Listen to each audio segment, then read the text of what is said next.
Afternoon. Well, this is a short video really for my friend Ngufu, who I met for the first time last year down in Cannes when we both attended the Festival des Jeux, and we exchanged a lot of information since then, including some Awale boards or Aware.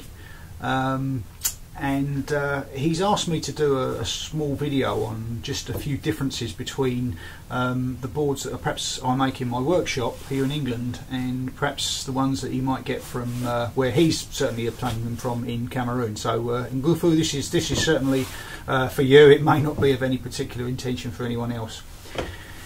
It was my intention to try and do this in French, but my French is just not good enough to cut it. I started to do that, and I can speak about things in general, but I just don't have the technical French in order to describe perhaps certain nuances and more artistic things which crop up when it relates to the woodworking in general. I just can't cut it basically, so I'm going to stick to English, and if it needs translating, Ngufu, I'm going to have to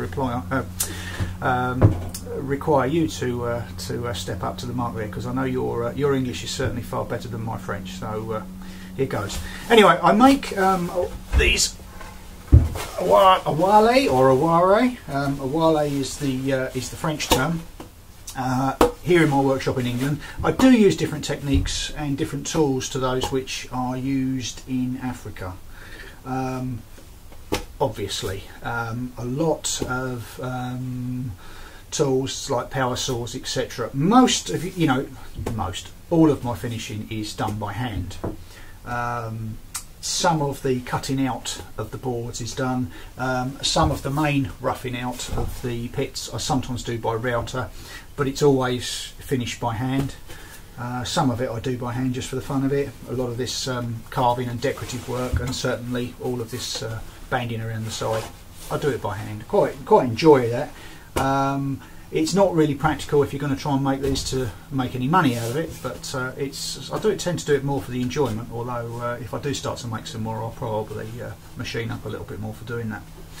Anyway, the long and short of it is, I was sent a board, and it's a bit of a novelty really, because it's actually got 5 pits. I'm not sure whether there is a specific game that utilises this, but I watched a video on YouTube, and it also showed a guy manufacturing a board like this with 5 pits, but I can't really see any rules online for a 5-pit game. I can only assume it's similar. But anyway, it was really more the make of the board and the style of the board that I was interested in. It was this particular style I liked, so it was this particular one that I was sent, and I'm very grateful for him to do that, for doing that. But there are there are several differences. Now, I fully appreciate and am aware of the limitations probably where this was made, with the tools that were available, the wood that was available, everything that was to hand. So my opinions are from very much a comfy workshop here, where I've got a lot of tools to hand, and I can achieve a better quality finish than this. But that doesn't mean to say there wasn't an awful lot of work went into this, given what tools were to hand. And I wonder if I had those same tools, whether I would be able to turn out something like this. It would be interesting to know. But using basic hand tools, I think I probably could. And so I'm going to be quite critical here, but it's in no way criticism of the craftsman or the craftsmanship that's gone into it, because there is a lot of idea and design that's gone in there. It more relates to sharpness of tools, choice of wood, etc., which again you may not have a lot of choice in, but I think with a few tweaks the quality could really be upped. I did make a couple of boards for Ngufu, and I've sent them over to him, which I believe you're taking back to Cameroon, and it's made very much to perhaps the standard that I would make. it's so many of these things are made much more by eye. I mean, I would get out a square, I would get out a ruler, I would mark everything out, and everything's got to be square and neatly laid out. Whereas clearly that's not, you know, I mean, most of this has been done by eye, which is why nothing is truly level on there.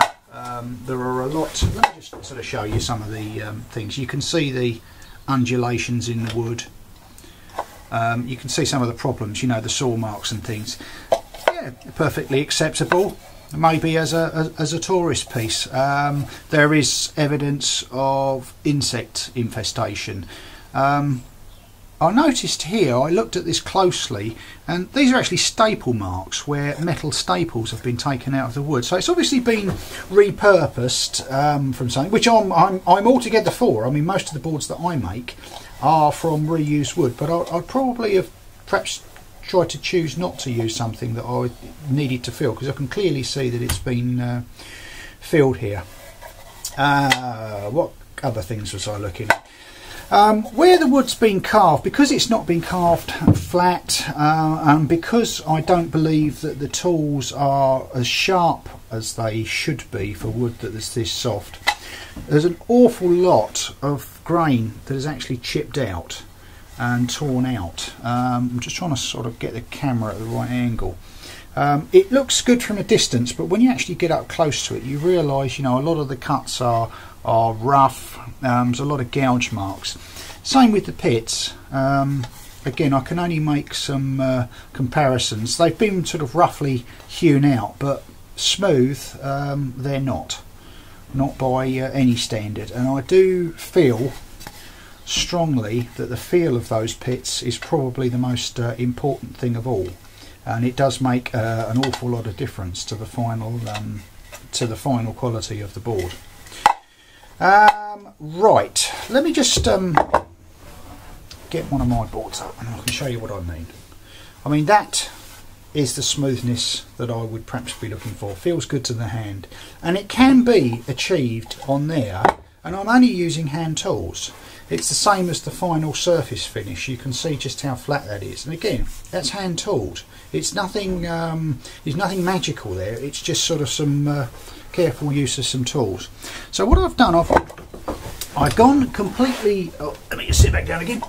I've gone completely away from sort of going through the plethora of tools that I've got in my workshop for power tools, that is to say, and I'm just going to sort of talk through one or two hand tools that I could not manage without in my shop. And if I was to be placed in a situation without any hand tools, what would I choose, and how could I improve that? I'm going to be a bit brutal with this, because I'm actually going to take some tools to this and just polish up a couple of the edges, just clean them down, just to show you the difference that, say, just a normal hand plane will make. Again, it's not a particularly expensive tool, it's not a power tool, but straight away the finish, I think you'll find, will be different. So let me just get out a few tools and I'll just sort of go and demonstrate what I'm trying to say really with the tools that are to hand.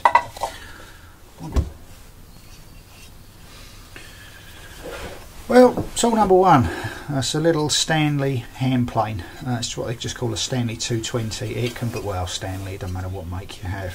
A small hand plane, and you can see, hand is the right word. It's probably got about a 2-inch blade in there. One of my most useful tools, and you can do all sorts of size of material with this, but particularly when you're dealing with this sort of size of board. Good for just taking some material off and just getting it flat. And obviously, as long as you've got a nice clean sole to the plane, you'll get that flat. And I'm just going to go through this.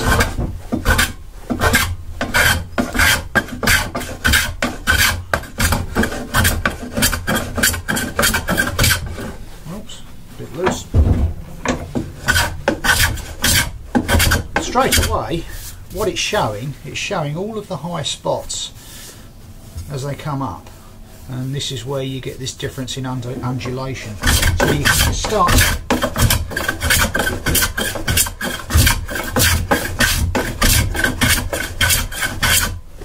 take this down. And you probably notice what I tend to do as well is I don't tend to use the plane straight on, because it does have an inclination to dig. If you've got to just take in a fine cut, I'm probably taking a slightly heavier cut than I need to, but it's reasonably soft wood. It's advisable, I tend to just use the plane at a slight angle. When you finally got the thing set up, you know, obviously you can go to that edge, but if you just want to take a fine little cut and just take a bit off, using the plane like that, you're actually using it in a slicing manner. So it's not just gouging in and down, it's actually having a slicing effect, like slicing, or a bit like scissors work. And you just find that it will just take, very often, a cleaner cut.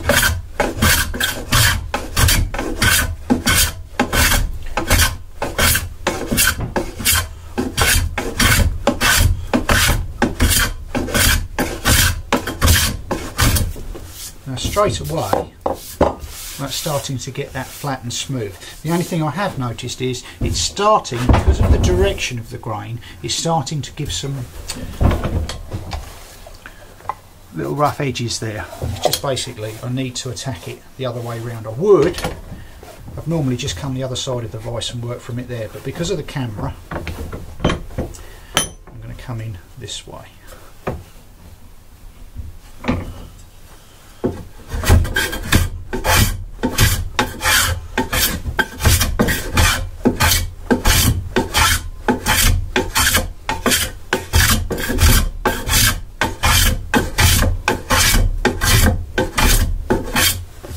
Get a bit of that judder.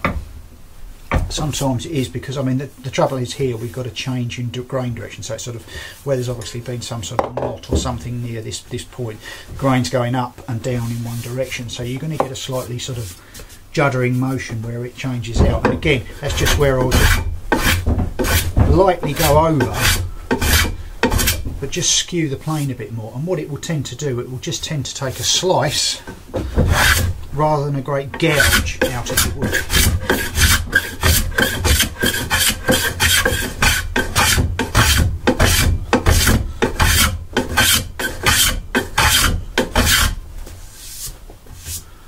And that is starting to come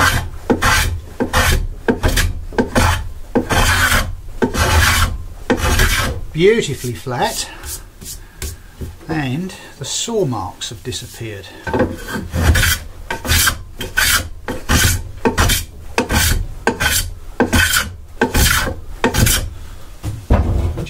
Set just a fraction too low.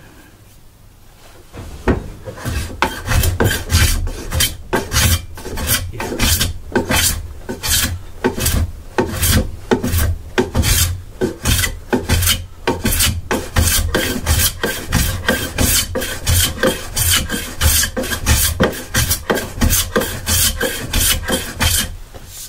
Generally tell when it's flat, not just by the feel of it, but also by the sound of it, because you'll find you get that nice little sort of cutting scrape the whole length, whereas before it's sort of going as it goes along. It's doing one long scrape, and it means that it's cutting very finely all along the top. Beautifully smooth. Slight little bit of tear out there where the grain direction is changing, and it's a bit of a job to see on there because of the unevenness of the wood, but it has actually smoothed that up quite considerably compared with that.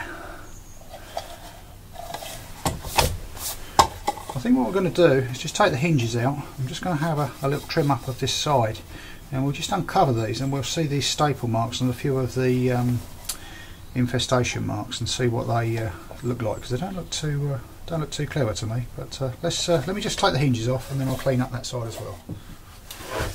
Right, let's got them out.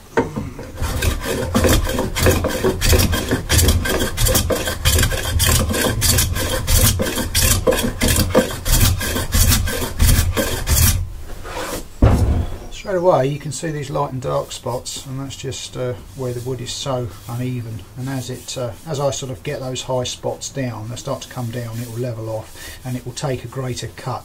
It's very tempting when you sort of do this and you think, oh, it's hardly taking anything off, to lower the blade. But in actual fact, you need to lower the work so that the blade can get down to it. At the moment, between the high spots, the blade can't reach. So don't go adjusting the blade.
Out beautifully smooth.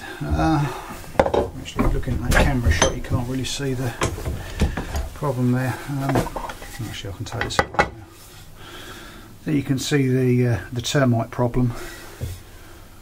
Hopefully, you get some idea of the smoothness and the flatness of that now.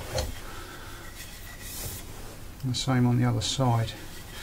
Obviously it looks a bit jagged along there. That's purely because of obviously the upside now is not smooth. I'm not going to do anything too much to that because I'm literally just going to take all the pattern off. Might just sort of maybe just sand that a little bit flat. But it really is more just illustrative to show what a simple hand tool can do to get a piece of wood beautifully smooth. I'm just going to take one or two, actually I think I'll use this one because this one's a bit rougher. And there's one or two of these little patches here which I think have had some form of filler or something put in them, so I'm just going to put that in there, just work round the curve.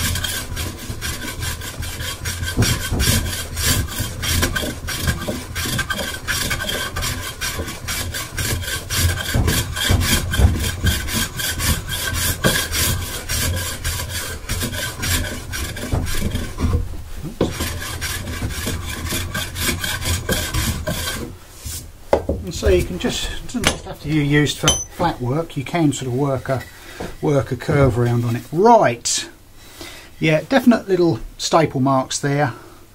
Been filled with something, yeah, it's reasonably good, but obviously I don't know what this has come off of, a crate maybe or something of that nature. But it's starting to clean up quite nicely. The same, you know, obviously on that side. Trying to get into the best light really to see that, but you can see just how much of a difference that's made, apart from the little fill marks. I'm going to talk a little bit about finish because I expect you can see there's a very distinct reddening sort of finish that's been used on there. I happen to know exactly what's been used on there, but I'll talk a bit more about that in a while. And then when I go on to sort of say what I use. Right, okay, so that's just talking about the good old hand plane, and that would probably sort out any surface defects, and the same across there. So before that's ever carved out, you know, that would have been all perfectly smooth, the edges rounded off. It would have had a totally different feel and look to that piece. The same can be done very finely with end grain. You know, you can clean up end grain. All I normally do to prevent any breakout is usually just have a little piece of sacrificial wood that I put alongside it, so that rather than snapping any fibres out of it, it has something supporting against it to stop it folding over. Perhaps if I get a bit of wood and perhaps demonstrate. Right, here's the original piece, and all I've done, I've just butted a piece of wood up against the side of it to then work across, and to prevent any chip-offs. If I just do something on it, look, there's a classic example where I've just taken a little chip off, which is fine because this is the sacrificial side. But I can work this piece against there, and it'll have the end grain fibres here to support against the whole thing. And again, I'm just taking, it's a bit awkward for me because I'm actually standing the wrong side of this to do it, but I'm having to do that because of the camera angle. And I'm doing a slicing action again, purely to try and cut the fibres, because you're really working across the grain, but you can get a very smooth finish.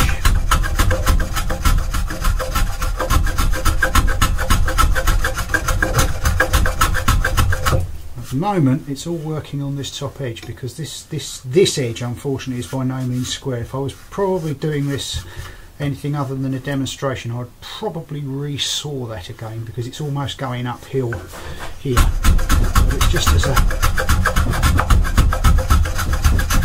a little demonstration of how I would work end grain.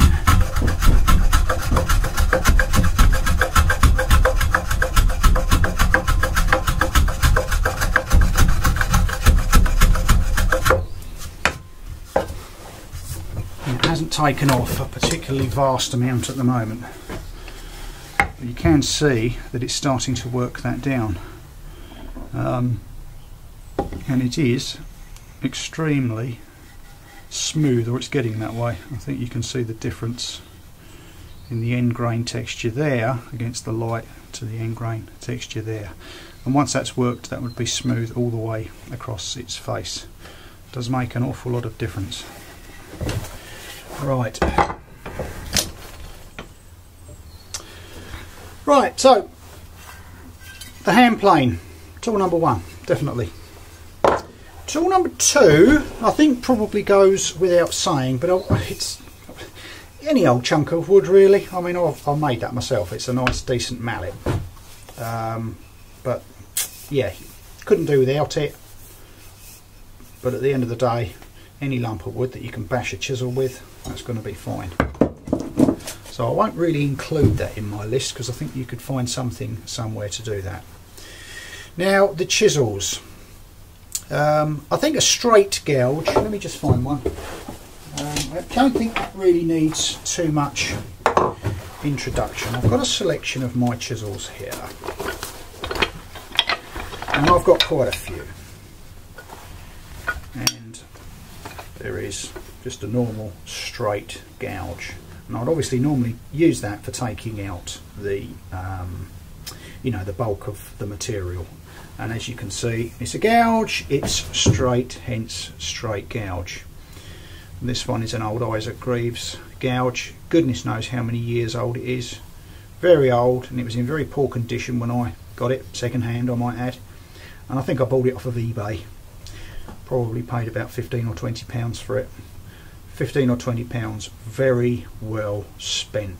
Beautiful steel, not what I would call particularly expensive. Lovely boxwood handle, but by golly, there is an absolute lifetime, my lifetime and many after me would still be able to use that tool. And there's only one real thing that makes that tool of any good use, and that is how sharp it is. And that's true of any of the gouges that I have in my kit. You can use various different things to sharpen gouges. I know certainly I've seen videos in Africa where they're using you know, like an oil stone, carbuncle oil stones, and by that, let me just move this out of the way. I mean, this sort of thing. which is all right for knives and plain blades and the likes. And you know, usually a blade is run up and down there. But for the sort of hand tooling, it would be okay for a sort of a bashing out chisel, for gouging out, for roughing out. But for fine, detailed hand tooling, this just doesn't get it smooth enough. Not to my thinking anyway, to my way of doing it. You've got to have those tools.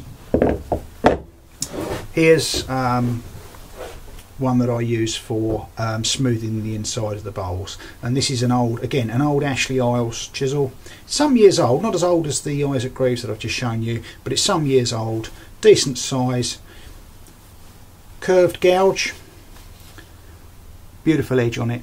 I've had to redress that edge, and initially I would have used some stoning in order to get that like that, but if you can just see, the finish should be like a mirror. And when it's sharpened, it should be deadly. I mean, it should be surgically sharp. You should have no problem in shaving with it. If it's not sharp. And how do I achieve that? Well, again, very simple. It's just the good old-fashioned way that they used to sharpen razors, and they used to use a strop, a leather strop with a little bit of abrasive compound. And as a simple form of compound, I mean, I use a green compound. I've heard of people using stuff like toothpaste. It's something that's finely abrasive enough in order to just give a polished finish. But it really does need that. Now I use a leather stropping wheel, and I'll just show you what I use. But it is possible to use a leather strop, if I can find it. Here we go. It's just a simple bit of wood, and all I've done, I've just glued a piece of leather to that wood, and using the compound I can actually just literally just keep running that over there, and it's a question of just working it light pressure, and eventually you're polishing all the scratches out. Now once you've got it to that stage, you just got to treat this tool now with the utmost of respect. You've got to be careful what you put it down on. You mustn't let it get chipped. You know, it's got to be used with, you know, great delicacy, because you don't want to lose that edge. When the edge becomes dull, you shouldn't be going back to a stone. You should be stropping it again.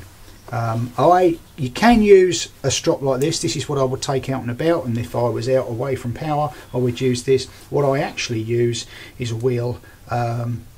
It's not actually mounted on a grinder. I've actually just got a little attachment that I put onto my lathe, which I might as well demonstrate whilst I'm here, just to show how sharp I can get these things.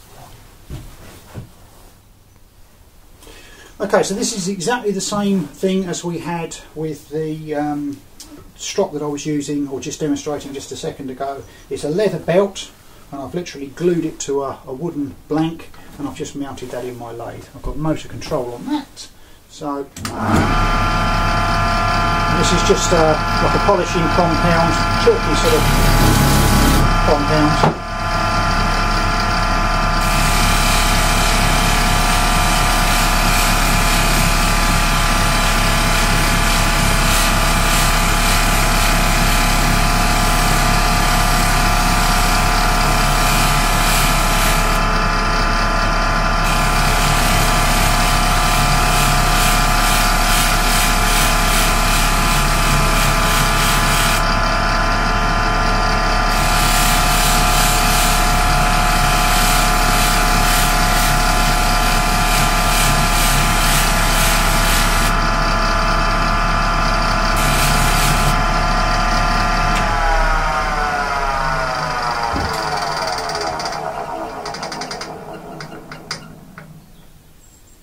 You see how that gleams, and that's just exactly how it should be. It's a little bit out of focus there, but you can see the sort of shine and glint that you can get on the edge of that blade.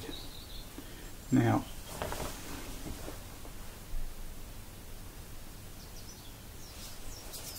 yeah, it's taking hairs off my hand, so that's pretty good, and that is how sharp it needs to be.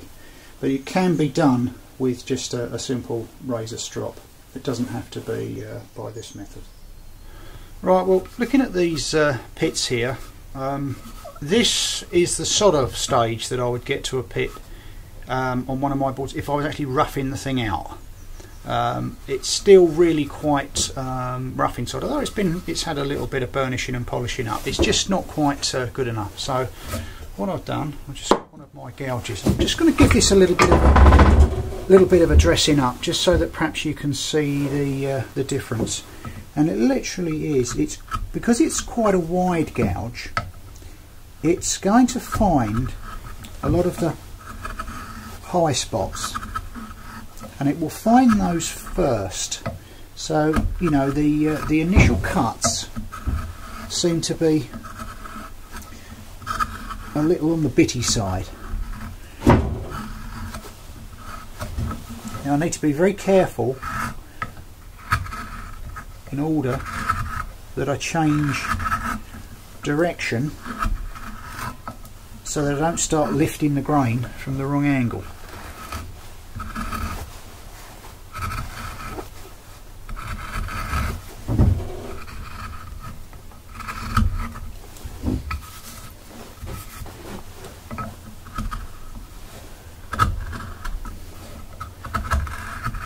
Certainly, because this has already got a stain on it, you don't need to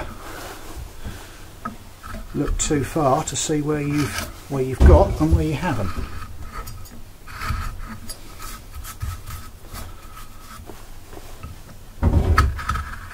You do need to be very mindful about the direction that the grain is coming in. You'll notice that I'm cutting down the grain. I don't then continue back up this side because it will lift and break out the grain.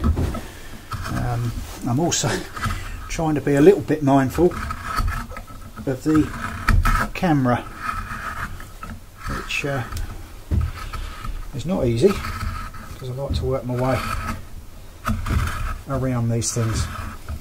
And it doesn't take too long to begin to take this out.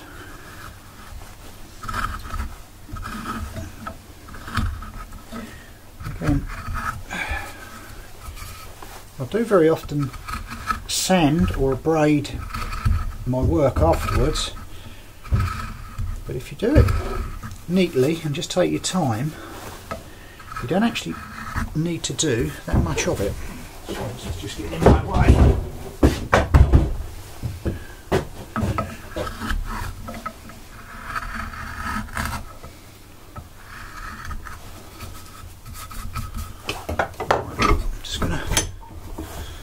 Alter the position of that because it's not quite good enough for me. Okay, well, I've taken the bulk of the roughness out, and there is a considerable difference. It's not brilliant by any means. I've used the bent gouge to do that. There was one or two places that were just a little bit awkward to get at, and I just used another straight gouge, another similar tool. A lot of it's not the eyes that are going to actually do the what's the word I'm trying to look for? It's not the eyes that are necessarily going to find the faults. It's the fingers. You know, they're what's going to feel the undulations and the lumps and bumps, and sometimes they feel things that the eyes don't. Just like there, I can just feel a little high spot. Can't see it, and sometimes it's just a question of just taking a little nick out of it. But it's as much in the fingers as it is in anything, because at the end of the day, you know, you're going to be putting your hands in there to take those seeds, so it's important that it feels right in the hands. And there we go. Again, I've just found something else. Little tiny spots, little digs and marks that are important to get out. So I'm just going to run a little bit of light sand paper. I'll just use a couple of grits of iron oxide paper. I'm just going to run those round in there before I just use a bit of the sort of polish that I would use in there, and then we can just hopefully compare the two. For doing my sanding, I tend to use an iron oxide paper. It's not absolutely essential to get this, you know. I mean, that's quite a reasonable finish. If I was just going to leave it, then I would probably maybe just tool it a little bit finer. But just to really get it polished up, I use a bit of iron oxide paper. And I appreciate it might not be something that you can readily have to hand, but it's not so terribly expensive. It's not that difficult to get hold of. There are different grits. I'm using something like about a 150 grit here, which is a slightly coarser one. It's not the coarsest by any means, and the higher the number, the finer the grit. And you obviously want to work with the coarser grit first, and then you go on to a much finer, and this is actually a 400 grit, and that's what I use for a final finish, and that's more than plenty. Very often even just the 150 grit is enough. But I'm just going to work that around the inside of here. Do a little bit of light sanding, and it just takes out any little imperfections.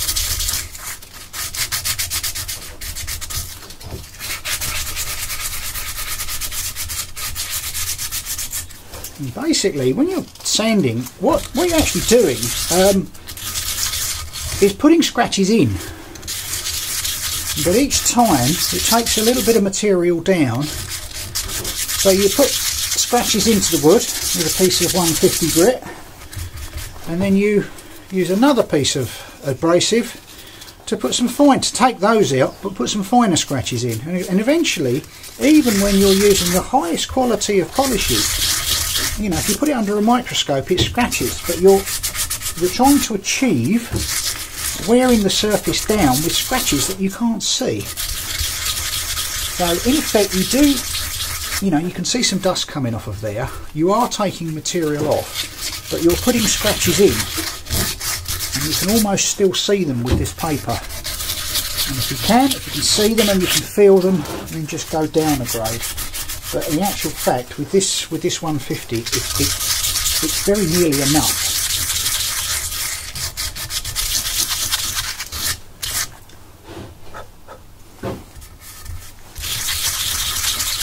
Feeling good, feeling very good.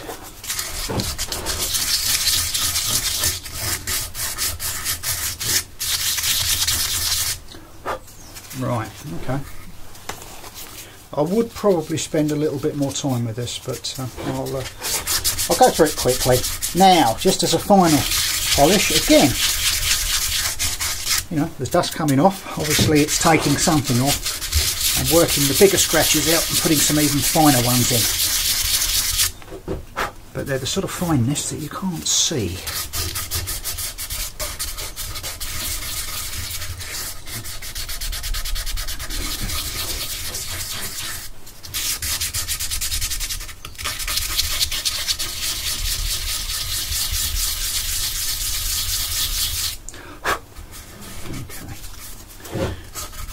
Now, sadly, this piece of wood does have some insect boring into it. There's a few little holes here, there's a couple of little holes down there, but it's considerably smoother than the finish on these. It can best be demonstrated once I actually polish it. And there were a few other little insect marks around the corner, which there's nothing I can do about those. They're there to stay. But as I say, I'm sort of sacrificing this board a little bit, really, just to sort of show the difference in quality. You can see just how much the insect boring got in there, but of course it's covered up by the polish that's used.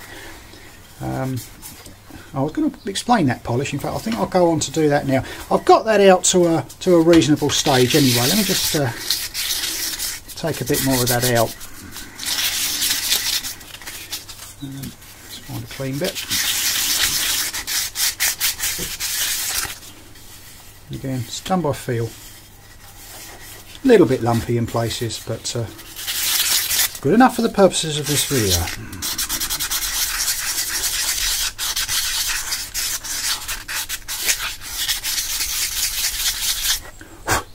Right, okay, let's talk about polish.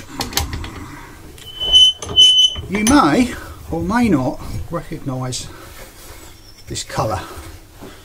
If you've got brown shoes, you probably will. Let's just have a look and see what that is. When I first got this board, the polish was quite fresh. In fact, in Goofy, you mentioned that you had noticed it came off onto one or two things, which a proper wood polish shouldn't do. And I recognised the smell straight away. And I think what's been used is boot polish. And I don't think, I know that that's what's been used. I've seen pictures of this on other African boards, and I think purely because obviously it's cheap to get hold of, it gives a good stain and a cover, but it's not really the right sort of thing to use. Tend to stick to that for shoes. What I tend to use, and what I do use, again, perhaps not the easiest of things to get hold of in that part of the world, but I use a thing called dry wax, and it's a beeswax product with a stain and a couple of other little chemicals in there. I think it's got a bit of toluene or something like that in there. Smells gorgeous if you like that sort of smell, but it does work very well, and it gives, without a doubt, the best polish on wood. So what I'm going to do, I'll just pop the lid of this and show you what it looks like.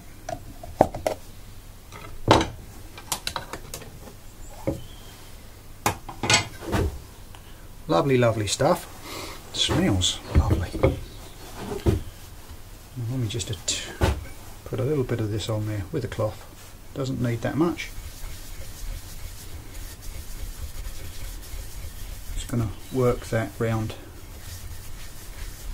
into the grain. It never actually looks that much when it first goes on. It's quite dull. You need to put a reasonably liberal amount of it on there. I think for the benefit of the camera, it might be as well if I just did one of the sides as well. But I'll put a bit in this hole. Get any excess off. Just let it soak into the wood for a while.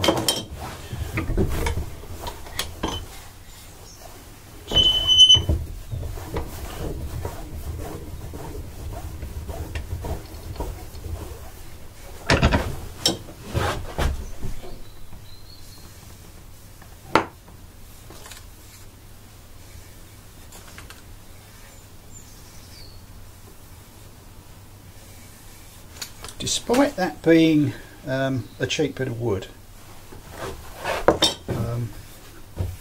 with that on there, you can see it's actually coming up quite nicely. There's quite a nice luster to it, and I personally, to my perhaps European eyes, I prefer to see that natural grain and everything come through there, which is totally obscured by the boot polish. You lose all of that. Then again, having said that, the boot polish probably hides a few more sins than this stuff does. It does need a cleaner surface to be applied to. Okay, so put a little drop of that on there.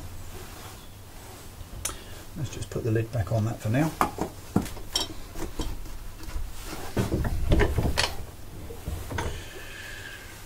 Right, okay, slightly yellowy look to it. It's been on there for a minute or so, and all we do is just work it into the grain.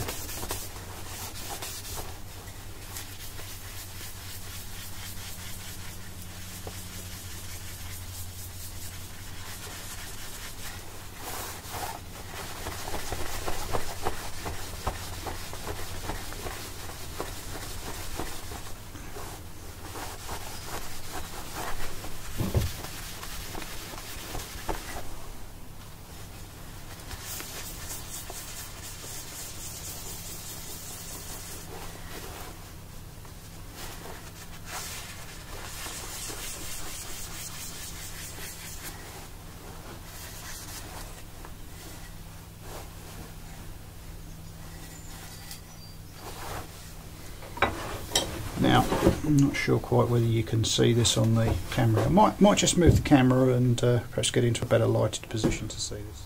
Right, just come into the light a bit more now. Hopefully you can see the difference, and you can see the sort of roughness that are in these pits here. And here on this one, it's beautifully smooth. It really does show out the grain a bit better.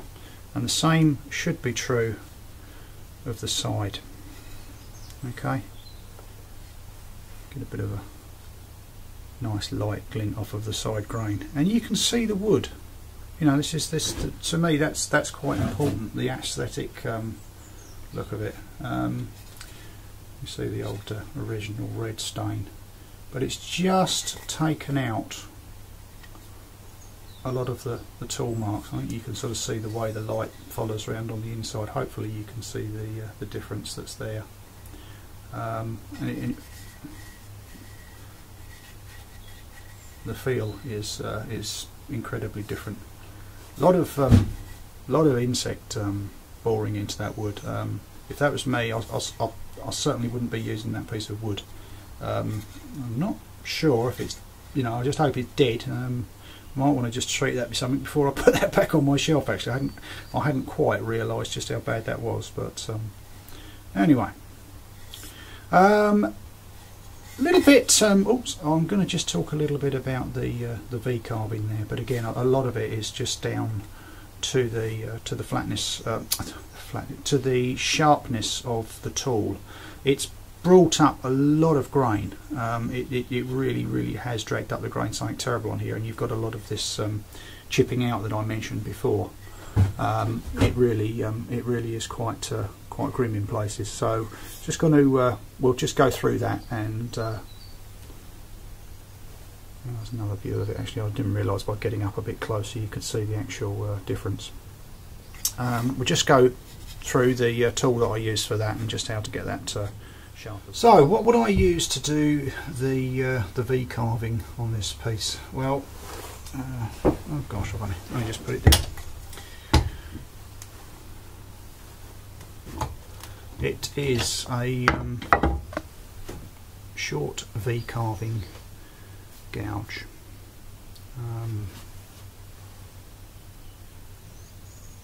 It's made by a company called Addis. Again, second hand. Bought it off of eBay. Again, no, I didn't. I bought it at a tool fair, but much the same thing. I think I paid between about a £5 and a £10 for it. Very good quality. Seen years of use.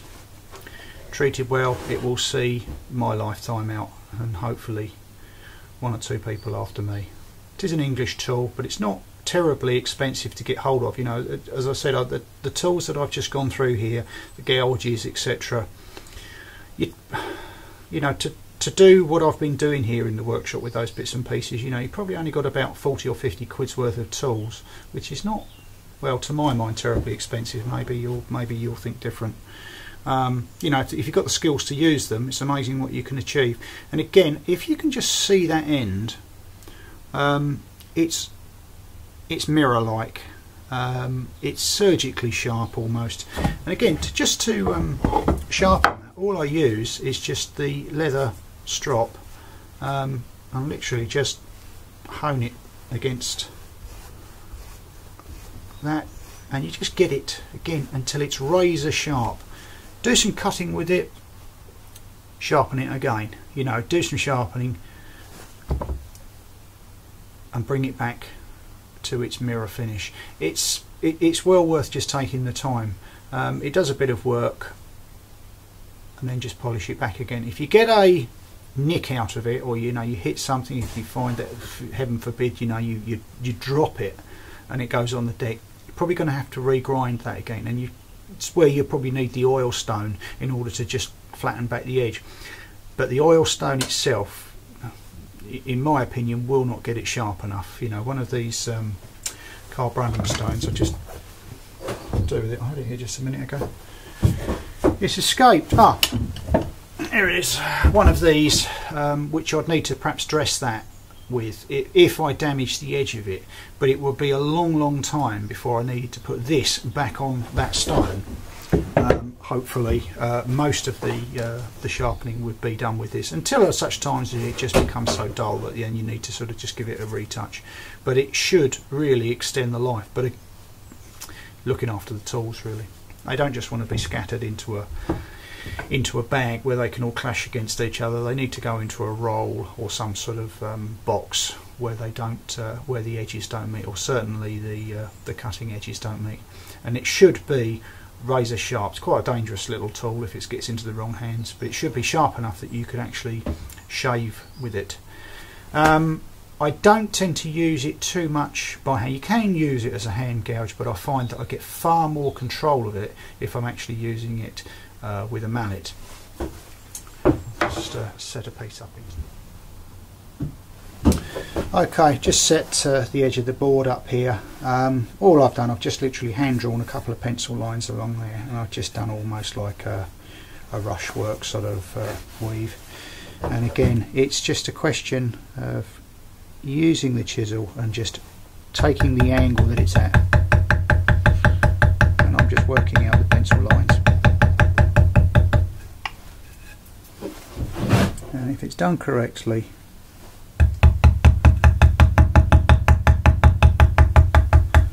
actual tear out of the grain should be at a very, very minimum, and a lot of it is just due to how sharp the blade is going through that wood.